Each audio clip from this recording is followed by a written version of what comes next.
itu masuk kategori ta'awun, tolong menolong. Ayatnya mengatakan wa ta'awanu 'alal birri wa taqwa, tolong menolong dalam perbuatan baik dan ketakwaan kepada Allah. Jadi kalau tolong menolong dalam kebaikan, ya siapapun yang masuk ke situ dapat pahala.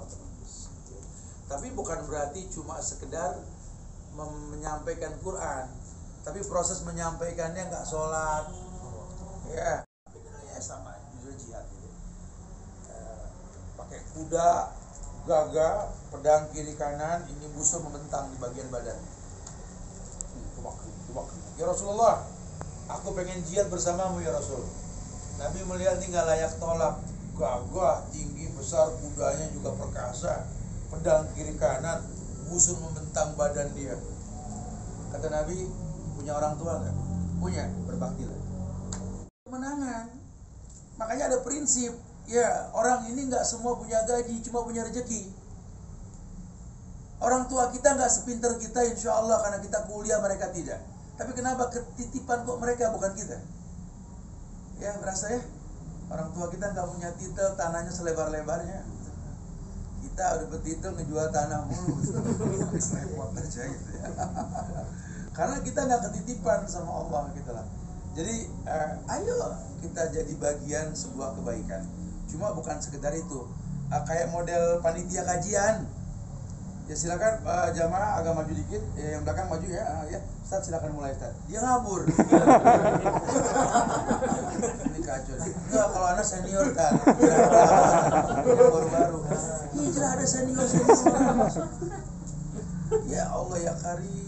Abu Bakar saja yang lebih senior masih duduk di majelisnya Rasul, masih mau mendengar hujahnya orang yang melaporkan tentang Khalid bin Walid. Dulu waktu Abu Bakar jadi khalifah, dengar bocoran ada yang menolak untuk membayar zakat, diutus Khalid. Khalid temuin tuh orang, jelasin tentang wajibnya zakat. Khalid datang ke orang tersebut, bilang, apa yang membuat engkau tidak mengeluarkan zakat? Zakat zaman Rasul, Rasul mati hilang hukum. Apa kata dia? Rasul diutus rahmatan lil alamin. Agama sampai kiamat, bukan sebatas kematian Rasul. Kata tuh orang apa? Anta sahibu Muhammad. Emang ente temannya Muhammad? Ditebas lehernya sama Khalid. Kesana Khalid nggak nerima kok ngomongnya ente temannya Rasul. Ini kasar bahasanya sama Rasul. Dilaporin ke Abu Bakar. Abu Bakar mendengarkan laporan tersebut. Lihat, padahal manusia kedua hebat setelah Rasul kan, mau mendengarkan. Tanya kenapa Khalid menebas dia? Ya Khalid kelewatan, kata sahabat. Ini orang bilang cuma anta sahibu Muhammad, itu temannya Muhammad, main tebas aja. Kata Abu Bakar, kenapa dia begitu Khalid? Karena Rasul dilecehkan menurut Khalid. Abu Bakar berdiri. Kalau seandainya aku yang mendengar, aku yang mencincang dia, katanya. Umat Muhammad. Cuma dia mau mendengar, bukan kita ya. Makanya ya kitanya harus berilmu dalam hal ini. Ya, jadilah bagian sebuah kebaikan, tapi kita melakukan kebaikan. Jangan merasa senior dalam hijrah. Ya, nggak dicatat bro. Mana udah sering ente tuh yang betul. Itu manusia kan iman naik turun. Allah silakan. Kang hadiah dong Kang. Waduh kita nggak ada hadiah mah kayak kurang ajib nih. Atasnya aja. Ini ada gantungan kunci Ustaz Subhani ya. Mangga silakan ya. Bukan asal nanya ya buat gantungan kunci nih. Antum lah Kang. Assalamualaikum. Waalaikumsalam. Selain antum ya. Tadi Ustaz ngomong soal mutah. Mudah. Saya mau tanya.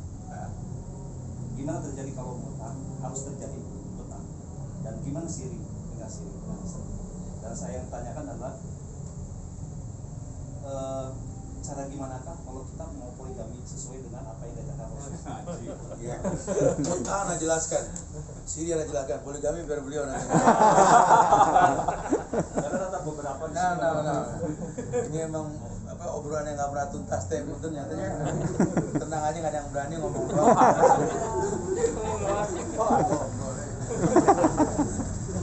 Iya kan, kalau mutah itu kan arti kawin kontrak kan. Orang nikah niat cerai. Saya terima nikahnya Fulana binti Fulan dengan mas kawin 10 juta setahun dibayar tunai. Habis setahun mau bayar, mau perpanjang kontrak mangga, mau stop itu nggak boleh. halal. Haram hukumnya. Karena nikah niat cerai itu nggak boleh. Ya nih emang nih jahatnya Syiah ini, dia nggak melarang nikah, dia bikin tandingan nikah namanya mut'ah kan. Anak muda daripada puyang-puyang kan bikin dosa, dia mendingan cobalah sebulan. Ada yang sebulan mut'ah. Innalillah. Ya dengan mas kawin 5 juta sebulan, ada bukan 3. Ada daripada maksiatan namanya kawin kontrak. Nah itu banyak tuh di kita tuh.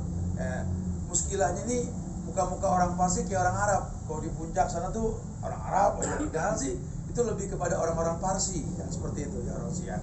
Orang Syiah itu yang kedua, mereka tidak larang sholat, cuma mereka tawarkan 3 waktu, digabung Zuhur sama Asar, ya, Maghrib sama Isya.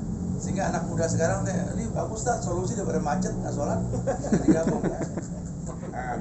Aturannya mereka seperti itu. Jadi banyak hal yang membuat orang ini tertarik dengan kebijakan yang Nabi sudah contohkan tentang takdim, tentang takhir gitu loh kalau kita mau belajar. Makanya nggak diperbolehkan seperti itu.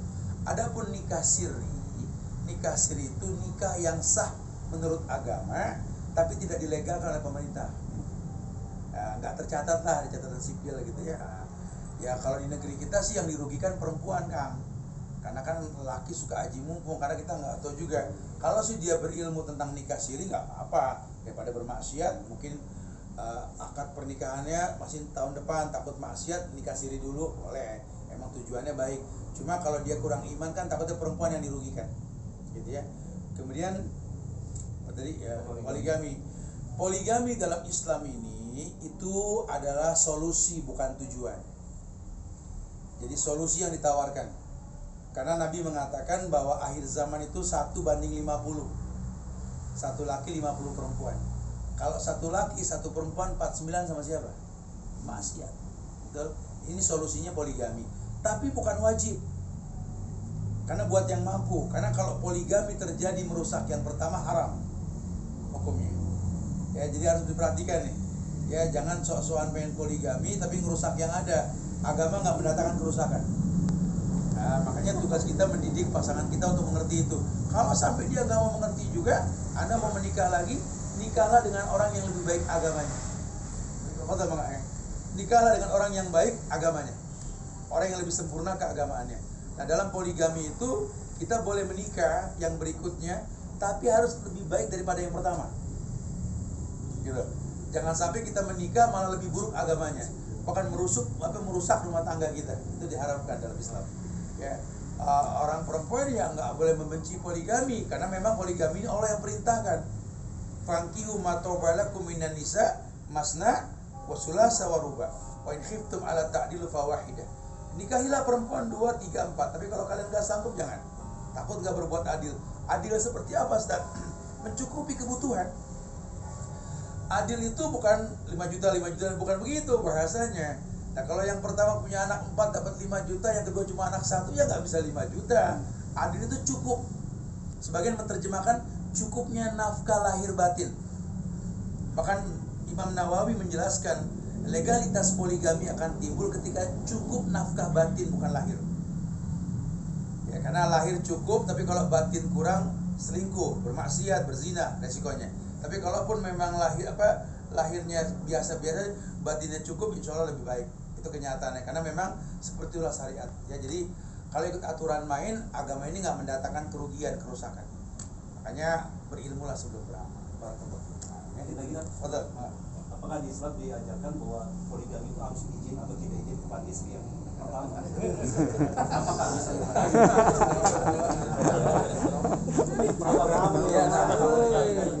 Tidak izin, apakah menjadi haram atau gimana? Karena tidak ada perempuan yang mau dipoligami. Udah pasti ya. Untuk berbagi rasa itu bukan hal yang mudah kan. Makanya nggak jadi syarat izin. Ya, tapi bukan berarti mendatangkan kerusakan gitu lah. Makanya laki-laki, Anda ingetin dari kemarin kajian kita, nasihat ulama al-walad bil khal. Ingat, anakmu kelak tergantung iparmu.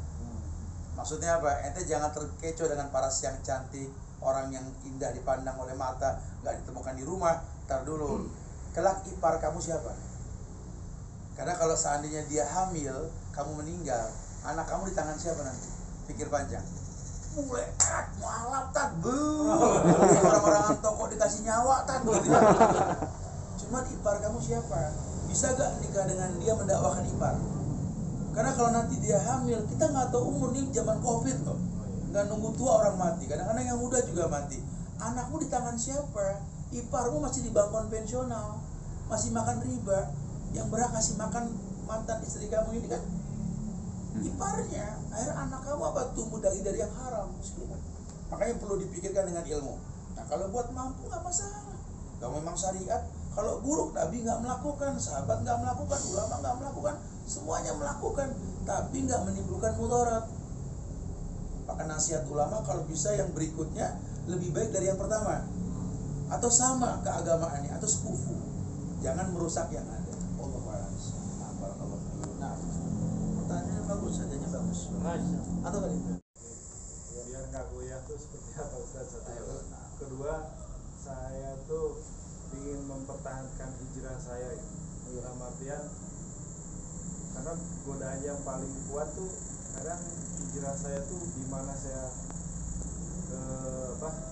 berada di suatu tempat, kadang-kadang suka berubah Ustaz. Iya. Tapi saya punya prinsip bahwa istilahnya misalkan ada perbedaan, saya benteng dulu. Takutnya saya nggak mau mentranslasikan bahwa itu salah, ini salah karena saya pakai ilmu gitu. Dalam artian saya belum tahu ilmunya, makanya saya tanya di semua tempat, termasuk di tempat kerja. Kadang-kadang kalau ngelihat kerja tuh masalah ibadah suka terlalaikan juga Ustaz. Iya. Makanya saya bukan berarti ini saya menjadikan istilahnya saya ingin beda dari yang lain, termasuk dengan keadaan sekarang Ustaz, yang dimana perusahaan itu mewajibkan harus vaksin. Saya bilang saya nggak bisa istilahnya nggak ngikutin vaksin dulu, karena baik buruknya saya belum terima, terus nggak ada dari istilahnya ya sesuai sunnah ataupun orang yang mengajarkan, itu nggak jelas itu kalau misalkan aturan dari pemerintah. Jujur saja saya emang orangnya sebelumnya penentang juga, suka demo Ustaz. Ustaz bilang saya suka demo juga karena doliman terhadap banyak yang dolimnya dibanding keberkahannya seperti itu Ustaz. Jadi untuk meneguhkan itu Afwan Ustaz, izin Ustaz gimana supaya saya tetap mempertahankan istiqomah saya. Terima kasih Ustaz. Assalamualaikum warahmatullahi wabarakatuh. Dengan belajar, kalau kita sudah tahu harga mati yang namanya tauhid itu nggak akan pernah berubah. Seperti Bilal bin Rabah kan, dia sudah merasakan nikmatnya bertauhid, bebas jadi seorang dari perbudakan dan sebagainya. Ditekan batu seberat apapun, ahad, karena dia tahu tujuan hidupnya untuk mentauhidkan Allah. Nah banyak orang yang goncang dalam tauhid karena dia bertauhid tanpa ilmu, agamanya ikut-ikutan, terpincut hijrahnya karena dunia yang dijanjikan atau perempuan yang pengen dia nikahi. Maka Nabi mengatakan begitu kan, faman kana hijratuhu lidunya aw imra'atin yankihuha fa hijratuhu ila ma hajar ilayya. Kalau memang hijrahnya cuma karena dunia, tuntutan keadaan atau perempuan yang dia suka, ya cuma sebatas itu yang dia dapat. Tapi kalau hijrahnya karena Allah dan Rasul, Allah muliakan insyaallah. Disitulah tadi sudah kita bahas ya, anak gak ulang pembahasannya. Antum harus kenal usul salasa tadi. Jangan sampai ini antum sudah mengaku hamba Allah, nggak hafal nama Allah, atau bikin syarat aja nih kumpul-kumpul kita wajib hafal nama Allah, atau bikin inilah sayembara lah sepekan ini seminggu ini yang bisa hafal 99 nama Allah 200.000 lah. Tanpa ada perlombaan paling enggak gitu ya. Jadi kedepannya juga kita kumpulin dana ini 6 bulan, kalau yang hafal 10 juz umroh gitu ya. Itu semangat. Antum sudah hafal dapat pahala juga kan. Nah itu pemicu namanya ya. Ustaz, anak pengen hijrah anak ini gak terkontaminasi Ustaz. Kita tinggal di negeri yang beragam nih. Ya, kadang-kadang demo juga di atas namakan jihad, betul? Ini jihad tak. Jihad itu kan puncaknya agama. Dirwatu sanamihi al-jihadu fisabilillah. Puncaknya agama itu kan jihad. Jihad kalau pakai bahasa Tuhan itu al-jihadu fisabilillah bi amwalikum wa bi anfusikum. Jihad dengan harta dan jiwa. Bukan turun ke jalan bahkan menghalalkan yang diharamkan. Sampai saya pernah dialog sama teman-teman, karena saya kan suka ngajar di beberapa instansi, salah satu di KPK itu. Kalau KPK itu pasti ada demo di depan itu kalau kita kajian itu ya. Allahu Akbar, turunkan fulan, Allahu Akbar, Allahu Akbar. Azan zuhur, kita biasa selalu berjamaah. Saya bilang, bro, azan dulu, sholat, nanti terusin. Tanggung tat lagi jihad. Dahsyat bener ya. Ini ada jihad nggak sholat. Sementara di Islam dulu ada sholat khauf kan. Orang sholat ya, yang lain megang pedang, yang kemudian ruku, yang ini menjaga. Sholat pun tetap dilakukan walaupun dalam kondisi perang. Ini perang tidak, tapi sholat berantakan, makanya berantakan ya. Nah, gimana Ustaz supaya nggak terkontaminasi? Karena kadang-kadang kebijakan ini membuat kita masuk dalam sistem yang kita nggak mau. Yang untuk contohkan dan barusan sih wajibnya vaksin. Ya, ini memang saya juga susah berkomentar masalah vaksin ini. Kalau bisa online lah. lah, antum harus berilmu dalam hal ini ya. Kalau memang antum tahu memang itu layak, antum lakukan. Karena legalitas sudah ada dari ulama maupun pemerintah kan. Ulama mengatakan halal ya. Kecuali antum ragu. Di sini nggak ada kewajiban yang Allah turunkan syariatnya. Ya, kalau antum nggak berilmu, ya antum jangan paksakan sebenarnya ya. Tapi kalau antum tahu dan antum mencari tahu, antum yakin, ya bismillah. Karena nggak ada yang mendatangkan bahaya kecuali Allah. Tapi jangan pernah berkeyakinan bahwa dengan vaksin tak ada penyakit. Ya ini cuma wasilah. Vaksin itu kan usaha dari para ahli medis untuk mengcounter penyebaran virus yang ada gitu. Kalau dipastikan tidak kena virus, enggak juga ya. Makanya kalau udah begitu, fattaqullaha mastata'tum, bertakwalah semampunya. Toh masih banyak ulama mengatakan syubhat. Ya, menjauhkan syubhat kan lebih baik ketimbang melakukan syubhat itu sendiri gitu ya. Jadi kalau saran ana sih, kemampuan antum untuk istiqomah ini dapat timbul dengan antum banyak belajar. Dan orang kalau sudah hijrah, ada beberapa kewajiban yang mesti dia lakukan. Yang pertama, wajib belajar.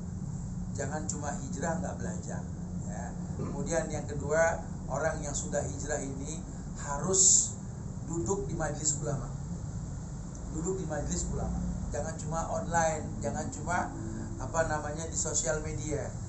Ya, kalaupun memang tidak ada kajian offline, bertamulah ke rumah ulama. Berguru empat mata, kalau perlu tanya semuanya, kayak kita dialog begini. Anda bukan ulama ya, tapi kalau ada ulama antum duduk. Bukan ulama, tanya semuanya. Karena beda, karomahnya itu beda sekali. Allah berikan kemuliaan pada para ulama gitu. Kemudian jaga makanan minuman, bro. Buat istiqomah itu kuncinya. Jangan makan yang syubhat, apalagi yang haram. Yang bisa menjaga agama kita cuma Allah. Dengan cara apa? Antum jangan sampai nyembarangin makan minum. Ya, kalau perlu, kalau Imam Syafi'i bilang, kalau bahasa penuntut ilmu harus jelas ini yang motong daging yang antum makan siapa. Karena ada impor daging sapi ke Indonesia. Kan daging sapi berarti halal. Masalah motongnya nggak tahu siapa yang motong, ntar dulu ya. Mendingan kita buka RPH di sini di Bandung, betul, tahuan yang motong orang yang sholat ya. Sampai segitunya. Makanan juga sama, karena hukum asal dalam Islam ini yang halal. Cuma kalau penuntut ilmu harus jelas ya. Jangkut ini jangan main-main. Antum makan bakso sapi ini, kalau penuntut ilmu harus detail nih. Takutnya kan syubhat supaya gak goncang agama antum gitu ya. Kemudian yang terpenting apa? Cari teman yang soleh. Karena setelah hijrah itu kita butuh panutan dalam keagamaan.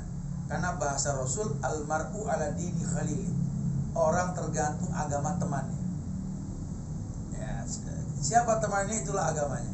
Nah, makanya kalau kita sudah hijrah, berteman sama orang soleh. Yang mungkin kita lagi futur nih, lagi malas ngaji ya.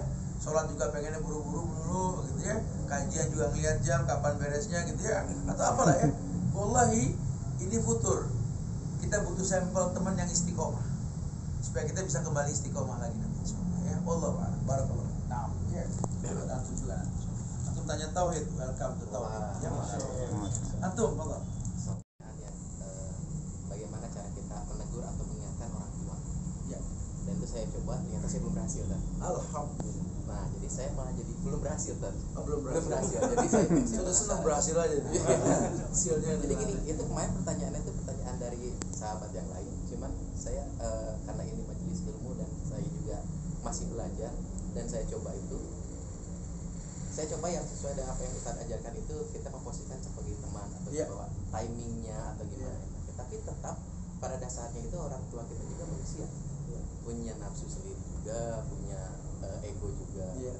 Nah itu sebatas mana kita bisa mengingatkan mereka atau bagaimana cara plan B-nya gimana nih? Karena kebetulan saya sebut aja misalkan mama saya ini anak bungsu turunan Padang yang waktu dulu yang sangat disayang sama orang tuanya, sampai sekarang pun kakak-kakaknya nggak didengerin.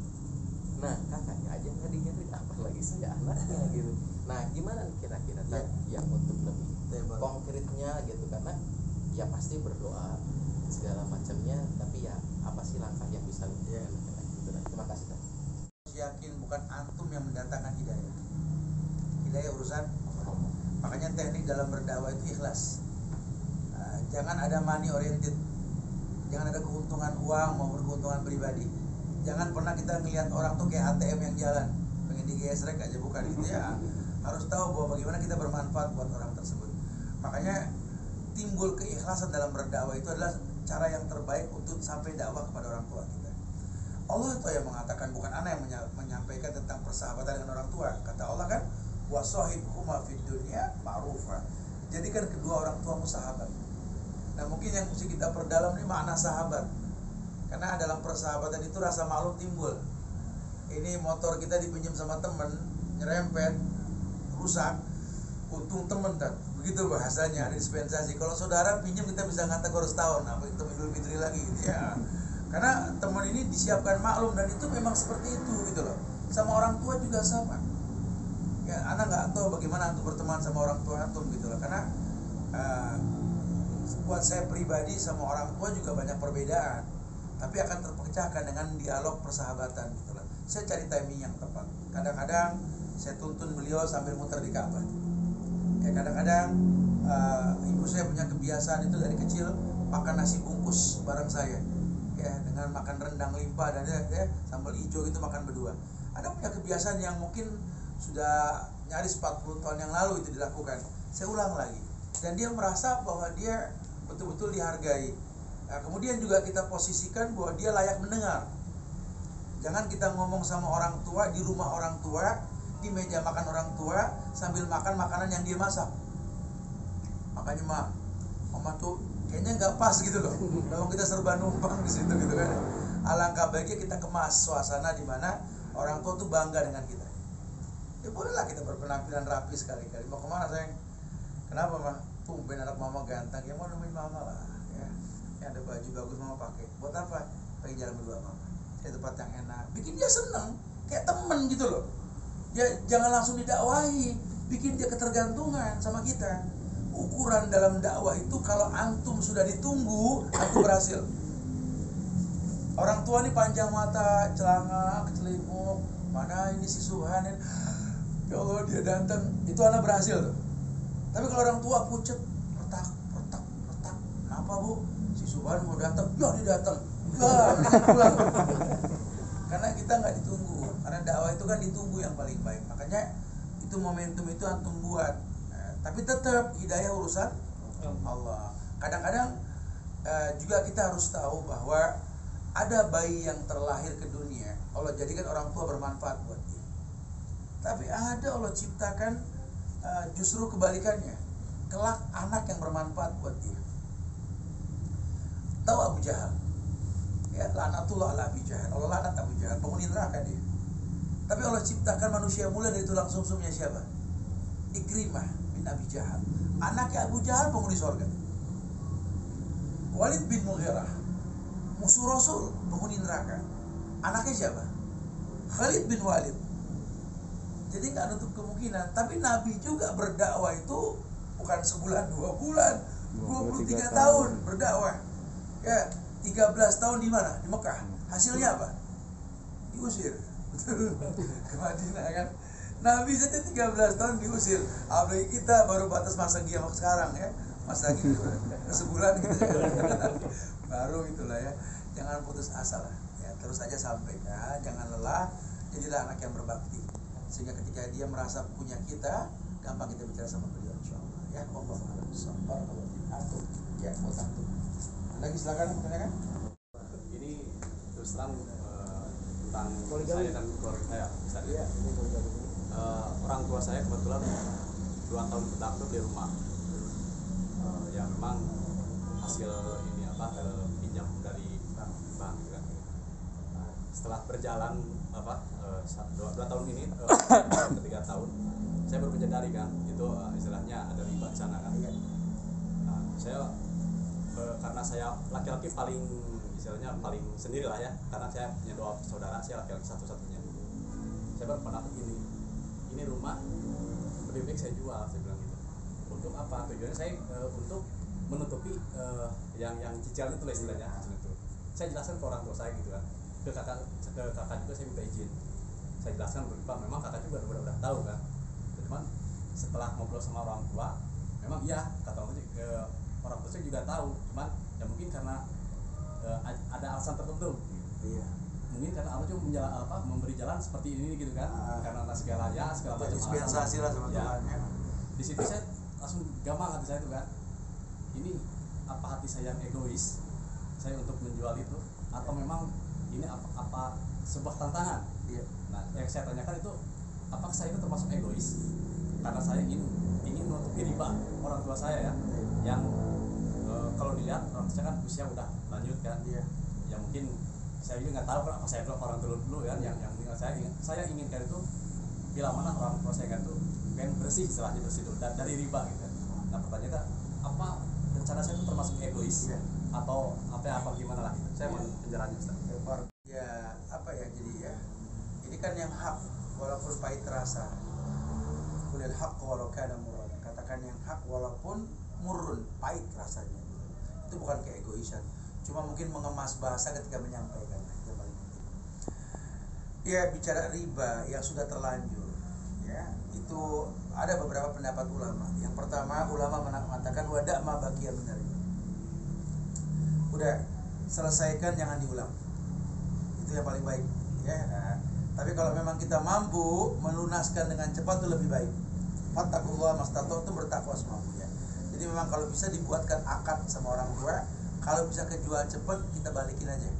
Kalau enggak sambil dicicil, tapi hati menentang. Nah, proses untuk menyelesaikan hutang piutang riba tersebut itu jihad. Yang nggak boleh kita enjoy dengan itu, bahkan bangga punya rumah dengan cara riba tadi. Makanya berhusnuzon sih ya. Antum tuh nggak egois, karena antum pengen berusaha untuk merubah itu. Cuma tinggal mengemas bahasa lah. Karena kita akui bahwa orang tua kita keterbatasan dalam keagamaan, tahu riba, cuma akhirnya minta dispensasi. Mungkin cara Tuhan, kayak orang dilarang bernyanyi, berjoget atau apa ya. Ya kan ini kan dari Allah yang bikin saya begini gitu ya. Itu kan takdir yang buruk. Maka menghindari takdir yang buruk itu merupakan sebuah kewajiban ya. Semoga Allah mudahkan antum insyaallah. Nah, antum sebelahnya sangat ya. Silakan. Berteman dengan orang soleh, kebetulan saya ada di satu organisasi motor gitu, satu motor. Nah, yang saya kan barulah kasarnya baru mengenal agama, baru belajar agama dan lain-lain. Nah, di situ kan banyak sekali ya, mohon maaf, banyak sekali maksiat ya gitulah, saya udah biasa anak motor. Nah, yang saya bingung itu saya tinggalkan mereka atau ini ladang dakwah saya. Nah, itu kalau saya pikir ladang dakwah saya belum cukup ilmu, tapi setidaknya saya optimis. Saya dengan saya ketika adaan saya sholat, mereka pun ya setidaknya ikut saya atau seperti itu. Saya baru kalau mereka yang terbaik insyaallah. Makanya saya juga di komunitas para biker ini lelah dengan melihat itu sebenarnya. Padahal kalau saya sendiri sebagai biker tahu bahwa ini cuma kuda besi. Yang zaman Rasul tuh ada onta, ada kuda, ada keledai atau bagal. Kalau onta mungkin moge lah kalau sekarang ya. Kuda itu mungkin motor sport, motor balap. Ya kalau keledai mungkin matic lah istilahnya gitu ya. Kecil-kecil yang buat seputar kota doang gitu lah. Enggak masalah. Tinggal tergantung kebutuhannya kok ya. Biker itu enggak ada kaitan dengan karakter motor itu enggak ya. Kemampuan lah kembali. Ya sebenarnya justru dengan posisi jadi biker ini, kalau saya sih melihat kesempatan jadi ulil albab gitu. Ulil albab itu orang-orang yang mau berpikir tentang ciptaan Allah. Karena kan kita beli motor aja ada doanya kan. Allahumma inni as'aluka khairaha wa khaira ma jabalta alaihi. Ada doanya bukan tidak? kita mau naik juga bismillah tawakkaltu 'alallah la haula wala quwata illa billah. Kita pengen safar juga ya, subhanalladzi sakhkhara dan seterusnya ya. Nah, kita baca doanya. Naik itu kita bertakbir, turun kita bertasbih, melihat gunung ditinggikan kita mengatakan Rabbana ma khalaqta hadza batilan. Lampu merah berhenti, taat sama pemerintah, taat sama Rasul. Kuning jalan pelan-pelan, hijau pun agak kencengan. Itu kan semua syariat. Jangan sampai motor bodong yang dipakai gitu ya. Jangan sampai nggak punya SIM. Oh, Masya Allah, ini semua ada aturannya. Dekat dengan kemuliaan dalam syariat gitu lah. Makanya harusnya sih ada yang menyampaikan. Karena setuju kalau antum tadi berusaha untuk mewarnai. Cuma kan kalau dalam pertemanan ini kan kita nggak mendikte temen bro. Ya memang resikonya kalau nggak diwarnain ya kita ngewarnain lah dalam pergaulan. Ya kadang-kadang kita udah dengar azan lagi nongkrong begini, tahu-tahu bangun mau kemana bro, azan cie kadang-kadang suka begitu ya. Tapi ya nggak apa-apa, terserah dia mau cie jalan terus pokoknya gitu ya. Mudah-mudahan jadi pewarnaan buat dia. Makanya kita bikin, teman-teman tuh ada MBI di Indonesia nih, ada 42 chapters Indonesia sudah saya kumpulkan, itu lebih dari 6.000 orang anggotanya. Nah, ternyata orang jalanan semua nih, ahli topan 1 sampai ahli topan 6.000 gitu loh ya. Itu bukan geng motor, bukan geng motor. Saya kata demi Allah bukan geng motor, itu cuma wadah. Wadah di Bandung sudah ada MBI sini ya. Itu wadahnya para biker. Karena kita punya prinsip yang paham biker itu cuma biker. Susah orang yang bukan biker itu susah. Maka saya sering katakan biker mengaji, jangan yang jadi udah ngaji jadi biker. Ya kalau biker mengaji, antum tetap pakai celana blue jeans, baju gaul, atau ngaji good looking lah. Ya kalau yang sudah ngaji jadi biker, akhirnya pakai gamis, pokok terusan, nggak good looking lah ya. Itu maksudnya nggak ada salahnya, antum warna, dan itu boleh. Tapi ya tadi tetap ada usaha kayak begini nih. Ya, kita kumpul baik itu komunitas, non komunitas atau apa, pokoknya yang berjiwa biker, ayo kita ngobrol. Emang harus pakai bahasa begini. Anda ngomong begini kalau di kampus nggak ketemu orasi bahasanya. Ya kalau di bakery harus begini. Maka tanya teman-teman bro, ini apa sih yang kita mau datang baker semua datang. Ya udah, berarti bebas dong bajunya dong ya. Karena baker kan bebas ya. Allah a'lam bishawab. Baik. Jadi gini Ustaz, untuk di beberapa tempat itu kadang kita itu yang bermanfaat salaf itu bilang salafi itu kadang juga dibilang wah Wahabi nih katanya, tukang bidah-bidahin, tukang kafir-kafirin gitu. Namun penjelasannya gitu bahwa kita tuh sebenarnya nggak seperti itu. Kita tuh hanya ingin menawarkan apa yang disampaikan oleh saya. Istilah Wahabi itu sudah lama dinisbatkan sama orang-orang Inggris yang nggak bisa menaklukkan kota Arab. Ya, karena ada pemahaman Syekh Muhammad bin Abdul Wahab secara bahasa salah. Harusnya Muhammadiyah, karena kan Muhammad bin Abdul Wahab sama Abdul Wahab, Wahabi yang dulu sebagai pemberontak itu beda. Mereka mengaitkan bahwa paham Syekh Muhammad bin Abdul Wahab itu Wahabi gitu, dimana karakternya gampang mengatakan bid'ah untuk yang tidak dicontohkan. Padahal yang bilang bid'ah bukannya orang-orang yang dikatakan Wahabi. Nabi kullu bid'ah dhalalah, kan Rasul yang mengatakan setiap ibadah tanpa contoh dari Rasul kan bid'ah. Bid'ah itu agama, bukan pakai motor bid'ah, mobil bid'ah, bukan. Itu secara bahasa. Bid'ah itu agama. Contoh, antum sholat subuh 2 rakaat, 2 mah encer, mendingan 3, tapi bid'ah. Contohnya 2 gitu ya. Perempuan pakai kerudung di surat An-Nur itu kan, kerudung menutup dada, waliyatna bi humurina ala juyubihina, hendaklah kerudung menutup dada, dipakai yang kecekek, gantung diri itu bid'ah. Karena yang dicontohkan nutup dada bukan mencekek gitu loh ya, dan lain-lainnya. Antum mau berpoligami ya 2, 3, 4, anak 5 sanggup kan? Karena maksimal 4 gitu ya. Jadi ketika syariat itu keluar dari contohnya, itu yang dikatakan bid'ah ya. Cuma tradisi di negeri kita ini kan terkritik oleh orang-orang yang tegas dalam dalil. Mereka risih mendengar kata bid'ah karena sudah diuntungkan dengan bid'ah tersebut. Aduh, ini kalau si Ustaz Wahabi ngomong masalah bid'ah, ini sablonan jarang yang mesen. Karena kan event bid'ah itu kan di sablon, di kaos, di spanduk, betul gak? Ajakan berbuat bid'ah dengan peringatan bid'ah ini, semoga Allah kasih keberkahan buat kita, amin. Itu kan bahaya. Dan sudah menjamur di mana-mana. Nah, ini yang mesti kita luruskan, ya. Jelaskan sama mereka, kita jangan kepancing. Karena kadang-kadang suka kepancing kita karena kesel juga kalau dibilang Wahabi gitu ya. Kan ada di YouTube saya itu tentang Pak Kiai yang saya dibilang Wahabi, ya. Saya datang ke sebuah tempat kajian, Pak Kiai lihat atas bawah. Coba sebenarnya saya salaman, saya sholat dulu tahiyatul masjid, habis saya duduk samping itu Pak Kiai, ya. Dia lihat Wahabi ya. Juga sok tahu ya. Aneh subhan Wahabi. Ya udahlah, intinya dia katakan saya Wahabi, saya ceramah, selesai ceramah saya turun duduk samping dia lagi, dia dengerin ceramah saya. Tapi dia bilang begini, kalau Wahabi begini bagus deh.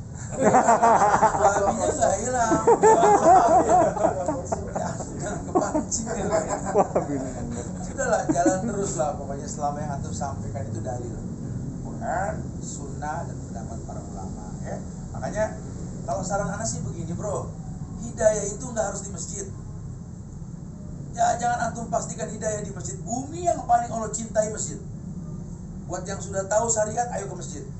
Buat yang belum tahu, kadang ustaz jemput bola.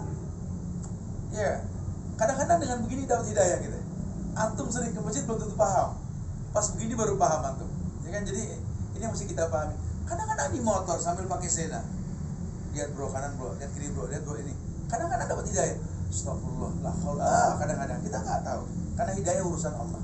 Makanya makin ikhlas dalam penyampaian, makin gampang orang mendapatkan kebaikan. Ya. Aduh, nggak berasa sahur nih urusannya. Masih ada kegiatan pagi soalnya besok, ya. Insya Allah manfaat yang disampaikan, kekurangan, kesempurnaannya milik Allah. Jaga upah di antara kita, ya. Bosan saling mendoakan. Tanyakan yang mesti ditanyakan, ya. Mudah-mudahan kita juga sebulan sekali datang ke Bandung. Nanti ada kegiatan insya Allah, ya. Nanti bisa berdialog santai dengan kita insya Allah, ya. Aneh tutup dengan kafaratul majlis. Subhanallah. Assalamualaikum warahmatullahi wabarakatuh. Waalaikumsalam. Tadi ada yang tauhid, satunya. Wah, ini antum yang terakhir tadi. Enak nggak kebagian? Antum nggak nanya tadi. Lambat ya. Boleh ya, silakan deh. Terima kasih buat Ustaz Subhan Wajib bersama timnya sudah menyempatkan waktunya untuk datang ke Bandung, dan terima kasih buat teman-teman semua yang sudah menyisakan waktunya untuk dapat hadir ke rumahnya Adik Rizky. Terima kasih. Acara selanjutnya menjaga hidangan, silakan. Maka ini potong nih, potong. Tahu sini. Tadi ya.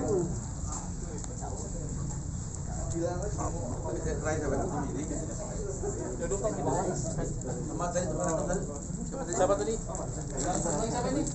Oh, ini. Yang nanya juga ada kasih lah.